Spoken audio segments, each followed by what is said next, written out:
నంద్యాల జిల్లా నందికొట్కూరు నియోజకవర్గంలోని వైఎస్ఆర్సీపీ నాయకులు ధర్నా నిర్వహించారు. ఈ సందర్భంగా దారా సుధీర్ మాట్లాడుతూ టీడీపీ ప్రభుత్వం 2 సంవత్సరాలు పూర్తయినప్పటికీ ఎన్నికల సమయంలోనే ఇచ్చిన హామీలు నెరవేర్చలేదని ఆరోపించారు. వెంటనే హామీలను అమలు చేయాలని, లేకపోతే ప్రజలకు వాస్తవాలు తెలియజేస్తామని ఆయన హెచ్చరించారు.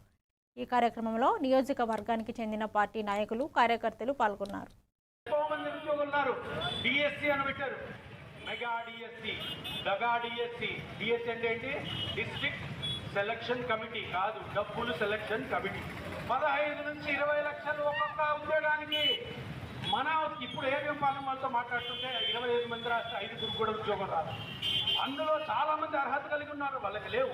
స్పోర్ట్స్ కోటా కింద దాన్ని మార్చి స్పోర్ట్స్ ఆడారో లేదో తెలియదు, వాళ్ళకి ఇచ్చారు. ఒక దుర్గయ్య అని చెప్పి పోలవరం నుంచి నేషనల్ గోల్డ్ మెడల్లో బిల్లులు అంటే ఏదన్నా పని చేయించాలి, అది 50,000 కంటే ఎక్కువ ఉంటే కౌన్సిల్ మీటింగ్ జరగాలి. సో కౌన్సిల్ మీటింగ్లో ఇది పాస్ కాదని, దాంట్లో అవినీతి చెయ్యాలి అని 49,000కు ఒక 1000 తక్కువకి 80 పనులు చేయించారు. పనులు చేపిలే, పనులకి టెండర్ వేసి ఆ బడ్జెట్ అలవాటు చేసి డబ్బులు లాగేశారు.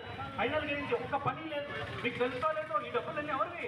దగ్గర 40 లక్షలు, దగ్గర 40 లక్షలు పని కాంట్రాక్టర్ని పిలిచారు, బడ్జెట్ ఏర్పాటు చేశారు, బిల్స్ వచ్చేసాయి, బిల్స్ తీసేసుకున్నారు కొన్ని లక్షల రూపాయలు.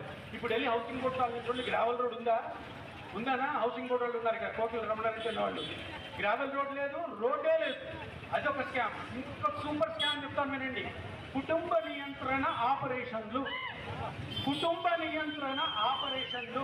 ఎక్కడ చేస్తారన్నా? పిహెచ్సిలో చేస్తారు, లేదా గవర్నమెంట్ హాస్పిటల్లో